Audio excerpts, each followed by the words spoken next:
오늘 우리에게 주신 하나님 말씀은 마가복음 6장 30절부터 34절까지 말씀입니다. 한 목소리로 읽겠습니다. 사도들이 예수께 모여 자기들이 행한 것과 가르친 것을 낱낱이 고하니 이르시되 너희는 따로 한적한 곳에 가서 잠깐 쉬어라 하시니 이는 오고 가는 사람이 많아 음식 먹을 겨를도 없음이라. 이에 배를 타고 따로 한적한 곳에 갈새 그들이 가는 것을 보고 많은 사람이 그들인 줄 안지라. 모든 고을로부터 도보로 그곳에 달려와 그들보다 먼저 갔더라. 예수께서 나오사 큰 무리를 보시고 그 목자 없는 양 같음으로 인하여 불쌍히 여기사 이에 여러 가지로 가르치시더라. 아멘. 네, 10계명에 보시면 안식하라, 그러니까 쉬라는 계명이 들어가 있죠. 네 번째 계명이죠. 출애굽기 20장 8절부터 10절에서 이렇게 말씀합니다. 안식일을 기억하여 거룩하게 지키라. 엿새 동안에 힘써 내 모든 일을 행할 것이나 일곱째 날은 내 하나님 여호와의 안식일인즉 너나 내 아들이나 내 딸이나 내 남종이나 내 여종이나 내 가축이나 내 문 안에 머무는 객이라도 아무 일도 하지 말라. 안식일을 기억하여 거룩하게 지켜라. 일곱째 날은 아무 일도 하지 마라. 이렇게 말씀합니다. 성경만이 유일하게 쉬라는 걸 법으로 정하고 있습니다. 왜 그럴까요? 하나님께서 왜 쉬는 걸 법으로 정해서 강제로 지키게 하셨을까? 본문 말씀에도 보시면은요, 쉬라는 명령이 들어가 있습니다. 본문 31절에서 이렇게 말씀합니다. 예수님께서 너희는 따로 한적한 곳에 가서 잠깐 쉬어라. 사도들이 밥 먹을 틈도 없을 만큼 바빴기 때문에 이 말씀을 하신 건데요. 예수님께서 쉬라고 명령하시는 것에는 뭔가 뜻이 있습니다. 깊은 뜻이 있습니다. 그냥 단순하게 쉬라고 하시는 게 아니고 성경에서 말씀하고 있는 안식, 10계명 중에 있는 이 안식을 그저 쉬라고 하는 말씀으로만, 그런 뜻으로만 이해하는 건 우리가 좀 너무 쉽게 가는 것 같습니다. 계명으로까지 정해서 지키게 하시는 안식, 여기에 어떤 뜻이 들어있는지, 우리에게는 뭘 원하시는지 본문 말씀을 통해서 한번 생각해 보도록 하겠습니다. 예수님께서 제자들에게 너희는 따로 한적한 곳에 가서 잠깐 쉬어라 하고 하시는 이 말씀은 본문의 제자들에게 뿐만이 아니고요, 오늘 우리에게 하시는 말씀이기도 합니다. 이게 바쁘다고 하는 핑계로 하나님 만나기를 미루는 우리들에게 주시는 뜻이 있다는 말씀입니다. 우리는 바쁘다는 핑계로 하나님 만나는 것도 밀어버립니다. 한적한 곳에 가서 잠깐 쉬어라는 본문 말씀은 자기 중심으로 살던 삶에서 벗어나 하나님 중심의 삶으로 돌아가라고 하는 말씀입니다. 자기 중심의 삶에서 벗어나 하나님 중심의 삶으로 돌아가라. 방금 제가 출애굽기 20장 8절부터 10절까지 말씀 읽어드렸습니다. 네 번째 계명 읽어드렸는데 10절까지 읽어드렸습니다. 거기에 이어지는 11절에 보시면 그렇게 안식을 지키라고 하시는 이유를 설명하고 있습니다. 이렇게 설명을 합니다. 이는 엿새 동안에 나 여호와가 하늘과 땅과 바다와 그 가운데 모든 것을 만들고 일곱째 날에 쉬었습니다. 그러므로 나 여호와가 안식일을 복되게 하여 그날을 거룩하게 하였느니라. 일주일의 하루를 반드시 쉬라고 명령하신 이유는 하나님께서 천지 창조 구주간의 일곱째 날에 쉬셨기 때문입니다. 하나님께서 쉬셨기 때문입니다. 하나님께서 쉬셨으니까 하나님 믿는 너희들도 쉬어라. 그런 뜻이 됩니다. 따라서 그저 단순하게 피곤할 테니까 휴식을 취하라. 그런 뜻으로만 보기에는 뭔가 좀 부족하다는 겁니다. 일곱째 날에 하나님께서 안식하신 거에 대해서 창세기 2장 1절부터 3절에서는 이렇게 말씀을 합니다. 천지와 만물이 다 이루어지니라. 하나님이 그가 하시던 일을 일곱째 날에 마치시니 그가 하시던 모든 일을 그치고 일곱째 날에 안식하시니라. 하나님이 그 일곱째 날을 복되게 하사 거룩하게 하셨으니 이는 하나님이 그 창조하시며 만드시던 모든 일을 마치시고 그날에 안식하셨음이니라. 자, 엿새 동안 천지를 창조하시고 일곱째 날에 쉬시면서 그날을 복되게 하시고 안식일로 정하셨습니다. 쉬시면서 안식일로 정하셨습니다. 근데 이상한 게 있습니다. 하나님께서 쉬셨다는 거 말입니다. 쉰다는 건 육신이 피곤하고 지쳤기 때문에 쉬는 거지 않습니까? 근데 우리가 아는 것처럼 하나님은 육신이 없으시죠. 하나님은 영이시니까 말입니다. 시편 121편에 보시면은 이런 말씀이 있지 않습니까? 우리가 잘 아는 말씀입니다. 이스라엘을 지키시는 이는 졸지도 아니하시고 주무시지도 아니하시리로다. 하나님께는 피곤한 게 없다는 말씀이죠. 하나님은 피곤하지 않으시니까 주무실 필요도 없는 분입니다. 예수님께서는 요한복음 5장 17절에서 이런 말씀도 하셨습니다. 내 아버지께서 이제까지 일하시니 나도 일한다. 이제까지 일하시니 이렇게 말씀합니다. 창조 때부터 지금까지 일하고 계신다 그런 뜻이지 않습니까? 자, 그러면은 안식일에 하나님께서 쉬셨다는 것, 이건 우리들처럼 몸과 마음에 휴식을 준다 그런 뜻은 아니라고 할 수 있습니다. 그죠? 그러면 하나님께서 쉬셨다는 거, 이거 뭘 뜻하는 걸까? 다시 창조 주관으로 돌아가 보겠습니다. 하나님께서 여섯째 날에 사람을 창조하셨습니다. 그 여섯째 날에 창조하신 건 사람만 창조하신 거 아니죠. 사람보다 먼저 짐승들을 창조하셨습니다. 창세기 1장 25절에서 하나님이 땅의 짐승을 그 종류대로, 가축을 그 종류대로, 땅에 기는 모든 것을 그 종류대로 만드셨다 이렇게 말씀을 합니다. 그리고 이게 창세기 1장 25절에 있는 말씀입니다. 그리고 이어지는 그 다음 절 26절에서 사람을 만들겠다 이렇게 말씀을 하시고 이어지는 27절에 가서 사람을 만드십니다. 27절에 가서 비로소 사람을 지으십니다. 맨 마지막에 사람을 지으셨다는 겁니다. 맨 마지막에. 왜냐하면은요, 하나님의 피조물 중에서 가장 중요한 존재이기 때문입니다. 그래서 맨 마지막에 창조하셨습니다. 하나님의 형상대로 창조하셨죠. 사람을 말입니다. 하나님의 천지 창조의 정점에 사람이 있고 그 사람의 초점을 두고 이 세상을 창조하셨다고 할 수 있습니다. 그렇게 사람까지 창조가 된 후에 창세기 1장 31절에서 이렇게 말씀합니다. 하나님이 지으신 그 모든 것을 보시니 보시기에 심히 좋았더라. 저녁이 되고 아침이 되니 이는 여섯째 날이니라. 보시기에 심히 좋았더라 이렇게 말씀합니다. 그리고 그 이튿날을 거룩한 날 안식일로 구분하셨습니다. 자, 그러면 말입니다. 사람은 어떻습니까? 여섯째 날에 맨 마지막에 창조됐습니다. 사람이 태어나고서 곧 이어서 저녁이 되고 아침이 되니까 그날이 여섯째 날이었습니다. 그리고 날이 밝으면서 일곱째 날이 됩니다. 안식일입니다. 사람이 태어나서 제일 먼저 한 일, 이게 안식한 일이라는 말이 됩니다. 그러면 사람은 뭘 했다고 안식을 해야 될까요? 태어나는 게 피곤했을까요? 글쎄요. 여기서 우리가 안식의 참된 의미 이거 한번 생각해 볼 필요가 있습니다. 시편이 150편으로 되어 있죠. 150개의 시가 시편 안에 들어가 있습니다. 근데 그 중에 안식이라는 단어가 딱 한 번 나옵니다. 150개의 시편 중에 95편 11절에 나오는데 이렇게 말씀합니다.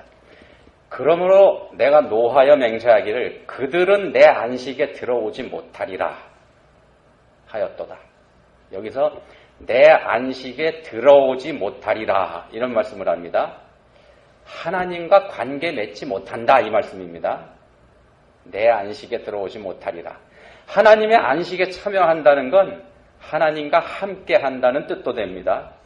하나님께서 안식하셨다는 건 보시기에 심히 좋은 그 피조 세계를 보시면서 창조의 기쁨을 누리시는 것, 이걸 뜻하기도 합니다. 사람이 창조된 후에 가장 먼저 한 일은 하나님의 그 안식에 함께 참여하는 일이었다. 이런 말이 됩니다. 사람의 창조 목적이 여기 있습니다. 하나님의 안식에 참여해서 하나님과 함께 누리는 거 말입니다. 그걸 우리는 하나님의 영광을 위하여 이렇게 말씀을 합니다. 하나님의 영광을 위한다. 하나님의 계획대로 이루어지는 것이라야 하나님께 영광이 되지 않겠습니까? 그래서 하나님께서는 사람이 창조된 후에 곧바로 하나님의 안식에 함께 하도록 배려하신 겁니다. 모든 게 하나님께서 뜻하신 그대로 다 이루어졌다는 증거로 말입니다. 다른 말로 하면은요, 안식은 교제이기도 합니다. 하나님과 교제하는 것, 이게 사람의 안식입니다. 그게 사람을 지으신 목적이기도 합니다. 그렇지만 사람들이 이제 그 자리에서 쫓겨났죠. 아니, 자기 스스로가 그 거룩한 자리를 박차고 나와버렸습니다. 하나님과 함께 안식하는 것, 그러니까 하나님과 교제하는 것, 이걸 거부해버리고 말입니다. 그게 죄입니다. 우리를 지으신 분의 뜻이 이루어지는 걸 막아버렸으니까 말입니다. 하나님의 영광이 드러나는 걸 사람이 막아버린 겁니다. 그리고 인간은 그때부터 안식을 누리지 못하는 비참한 존재가 됩니다. 하나님과 함께하는 게 안식인데 그게 싫어서 그 자리에서 뛰쳐나와 버렸기 때문에 그렇습니다. 그런 인간의 처지를 본문 34절에서 이렇게 표현합니다. 목자 없는 양과 같음, 목자 없는 양과 같음, 그리고 불쌍하다, 이렇게 표현을 합니다. 목자 없는 양, 이거 대책 없는 상태를 뜻합니다. 대책 없는 상태입니다. 우리는 양을 잘 알지 못합니다만 양은 목자의 보호가 없이는 생존 자체가 불가능한 무력한 동물이라는 거 많이 듣지 않았습니까? 양은 자기 혼자서는 길을 찾지도 못하고 자기 혼자서는 먹이를 찾지도 못하고 자기 힘만으로는 자기 자신을 보호할 수도 없는 동물이라는 거 우리가 알고 있습니다. 심지어 양은요, 자기가 맨날 뜯어먹는 풀, 그 풀조차 구분할 줄 모른다 그럽니다. 어떤 풀이 양식인지 어떤 풀이 독초인지 이거 구분하지 못한답니다. 그래서 목자가 인도하지 않으면 양은 살 수 없다는 겁니다. 그런 동물이 양입니다. 근데 이 양이 이렇게 무력한 동물인데 가장 심각한 무력함이 뭐냐면요, 양은 자신이 그런 처지에 있다는 걸 모른다는 사실입니다. 양 자신이 그걸 모릅니다. 그래서 종종 길 잃은 양이 나타납니다. 성경에 길 잃은 양 종종 등장하지 않습니까? 사람들이 그런 상태에 있습니다. 목자이신 하나님을 떠난 사람의 형편이 그와 같습니다. 스스로는 생존할 수 없습니다. 그런데도 사람들은 그 사실을 알지 못합니다. 자기 혼자 살고 살 수 있다고 생각하고 있다는 겁니다. 그래서 불쌍합니다. 이제 그러니 그런 사람을 보면서 예수님께서 불쌍하게 여기지 않으실 수가 없는 겁니다. 그래서 본문 34절에 보시면 여러 가지로 가르쳐 주셨다 이렇게 말씀합니다. 자신의 처지가 어떤지를 더 알지 못하니까 가르쳐 주지 않으실 수가 없었던 거죠. 본문 말씀이 34절까지인데요. 이어지는 35절부터 오병이어 기적 이야기가 등장합니다. 본문 말씀은 그 오병이어 기적 이야기의 도입부에 해당이 됩니다. 그러니까 목자 없는 양처럼 아무것도 모르는 불쌍한 사람들에게 본문에서는 영의 양식을 공급해 주시고 곧 이어서 오병이어 기적을 통해서 육의 양식을 공급해 주시는 것이 본문의 배경입니다. 예수님만이 그 일을 하실 수 있습니다. 영의 양식, 육의 양식 공급해 주시는 것. 하나님만이 그렇게 해주실 수가 있습니다. 오늘 말씀의 제목을 제가 한적한 곳에 가라 이렇게 정했는데 본문 31절과 32절에 보시면 한적한 곳 이런 표현이 나옵니다. 한적한 곳. 예수님께서 말씀하시는 한적한 곳, 이게 광야를 뜻합니다. 한적한 곳이 광야입니다. 한적한 곳에 가서 쉬라는 말씀을 직역하면 광야에 가서 쉬라 이런 말씀이 됩니다. 곧 이어지고 있는 오병이어 기적 이야기도요, 제자들이 쉬러 간 그 광야에서 일어났던 일입니다. 35절에 보시면 이렇게 말씀합니다. 때가 저물어가매 제자들이 예수께 나와 여짜오되 이곳은 빈들이요 날도 저물어가니 이렇게 말씀합니다. 여기서 이곳은 빈들이요 이렇게 말씀하는데 이 빈들이 바로 광야입니다. 본문에 있는 한적한 곳과 35절의 이 빈들, 원어로는 같은 단어입니다. 에레모스라고 하는 똑같은 단어입니다. 예수님께서는 제자들에게 광야에 가서 쉬라 이렇게 말씀하신 게 됩니다. 그리고 많은 사람들이 그 광야까지 쫓아온 겁니다. 왜 하필 광야일까요? 제자들이 쉬어야 될 곳이 왜 하필 광야일까? 광야 아무것도 없는 텅 빈 곳이고요. 황막한 곳이고 뜨거운 햇빛이 비치는 무서운 곳이지 않습니까? 당연히 이 말씀에 뜻이 있습니다. 하나님 만나라는 뜻입니다. 하나님 만나라. 이스라엘 사람들에게 있어서 광야는 하나님의 임재의 상징입니다. 그리고 하나님의 인도하심을 받는 장소입니다. 거기서는 자기가 아무것도 할 수 없기 때문에 거기 가서 그 사실 인정하고 전적으로 하나님께 의지해야지만 되는 장소가 바로 광야입니다. 출애굽 당시에 이스라엘 보시면은 알 수가 있습니다. 그 당시 이스라엘 사람들 광야에서 하나님의 인도하심으로 생존할 수가 있었습니다. 광야에는 물도 없습니다. 양식도 물론 없습니다. 살인적인 뜨거운 햇볕이 내리쬐는 그 황량한 광야입니다. 그 황량한 광야에서 이스라엘 사람들이 40년을 견딜 수 있었던 거, 이거 전적으로 하나님의 은혜로 된 일이었습니다. 하나님께서 내려주시는 만나가 없었더라면 이 사람들 살 수 없었습니다. 하나님께서 터뜨려 주신 반석의 물이 없었다면 이 사람들 거기서 견뎌낼 수가 없었을 겁니다. 견뎌낼 수가 없었습니다.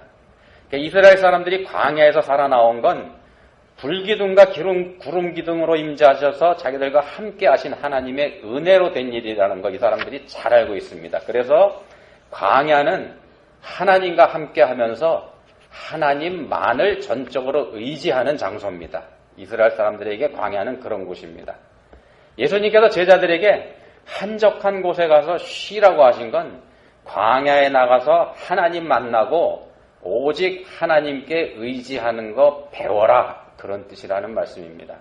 전적으로 하나님께 의지하지 않고 너희 자신이 뭘 할 수 있다는 생각을 버려라, 그런 뜻이 이 말씀에 들어가 있습니다. 그래서 예수님께서는 그런 곳까지 극성스럽게 따라온 그 많은 사람들, 그런 사람들을 극성스럽다고 조롱하지도 않으셨고 무시하지도 않으셨고 제자들의 휴식을 방해한다고 눈총을 주지도 않으셨습니다. 오히려 그 사람들 불쌍히 여겨주시면서 여러 가지로 가르쳐 주시고 배불려 먹이기까지 하셨던 겁니다. 그게 안식이기 때문에 그렇습니다. 그게 안식이기 때문에. 우리 인간들이 박차고 나온 곳으로 되돌아가서 하나님과 함께 하는 것, 하나님께 전적으로 의지하면서 하나님과 교제하는 것, 그게 안식이기 때문에 말입니다. 자, 제자들에게 그럼 이런 안식을 명령하셨는데 이런 안식을 명령하신 그 시기를 우리가 보면은 어떤 때에 그 명령을 하셨는지 이거 보면은 이 사실이 더욱더 분명해집니다. 오늘 본문 말씀이 6장, 마가복음 6장 30절부터 34절까지인데 이 6장의 앞에 있는 7절에 보시면은 거기서 예수님께서 사도들을 둘씩 짝지어서 보내시면서 전도하라고 명령하십니다. 더러운 귀신을 제어하는 권능을 주시면서 보내셨습니다. 제자들은 예수님께서 자기들한테 주신 그 권능, 더러운 귀신을 제어하는 권능으로 예수님처럼 기적을 행하면서 전도를 했습니다. 회개하라, 이렇게 말입니다. 그 제자들이 돌아와서 보고하는 장면이 본문 30절입니다. 신이 나서 보고를 합니다, 이 사람들이. 여태까지는 예수님께서 하시는 거 보기만 했는데 자기들이 직접 많은 귀신을 쫓아내기도 했고요. 병자들을 자기들이 직접 고쳐주기도 했습니다. 그랬으니 신이 안 날 수가 없죠. 예수님처럼 자기들도 그렇게 했으니까 이때 제자들의 기분이 어떠했겠습니까? 잔뜩 들떠 있을 게 분명하지 않습니까?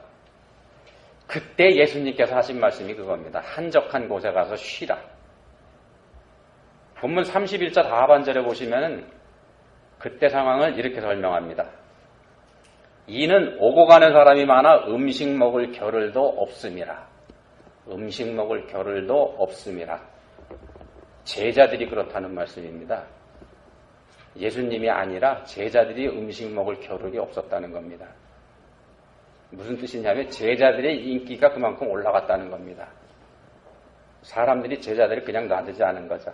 이때 제자들의 인기가 얼마나 높아졌으면은요, 오병이어 기적이 이 오병이어 기적 이야기가 끝나는 6장 45절에 가서 보시면 이런 말씀을 합니다. 예수님께서 즉시 제자들을 재촉하사 자기가 무리를 보내는 동안에 배 타고 앞서 건너편 벳세다로 가게 하시고, 예수님은 남아서 무리를 보내시고 제자들은 배 태워서 보내셨습니다. 제자들의 인기가 얼마나 올라갔으면은요, 오히려 예수님이 제자들을 지금 보호하고 있습니다. 제자들이 예수님을 보호해드리는 그런 상황이 아니고요. 자, 어떻습니까? 바로 이럴 때가 가장 위험한 때지 않습니까? 제자들이 교만해질 때 말입니다. 그때 예수님께서 제자들에게 하신 말씀이 이겁니다. 너희는 따로 한적한 곳에 가서 잠깐 쉬어라. 제자들이 교만해지는 거 막으시려는 겁니다. 잠언 16장 18절에서 말씀하죠. 교만은 패몽의 선방이니라. 패망의 손봉이니라. 우리 인간의 죄의 근원이 바로 이 교만이지 않습니까? 그런데도 정작 우리들은 우리 자신의 교만 이거 깨닫지 못합니다. 양이 자기 자신의 무능함을 알지 못하는 것처럼 말입니다. 목자의 보호가 없이는 자신이 살 수 없다는 사실조차 깨닫지 못하는 양처럼 우리는 우리 자신이 교만하다는 거 깨닫지 못한다는 겁니다. 그래서 우리는 하나님 앞에 서야지만 되는 겁니다.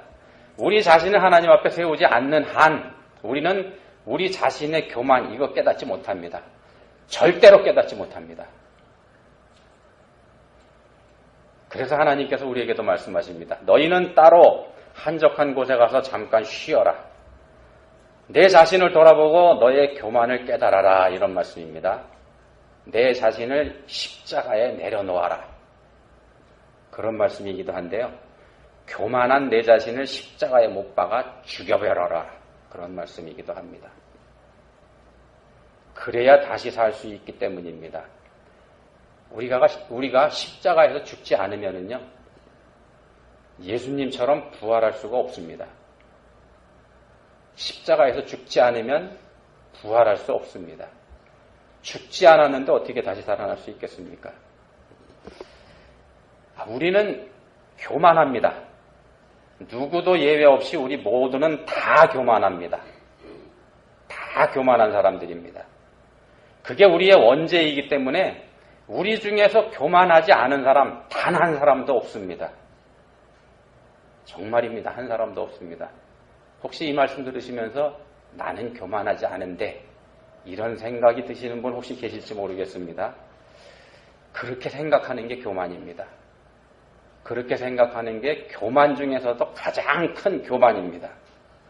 왜냐하면 하나님 앞에서 교만해서 범죄했다는 사실을 부인하는 것이기 때문에 그렇습니다. 나는 죄인이 아니다 이렇게 주장하는 게 됩니다.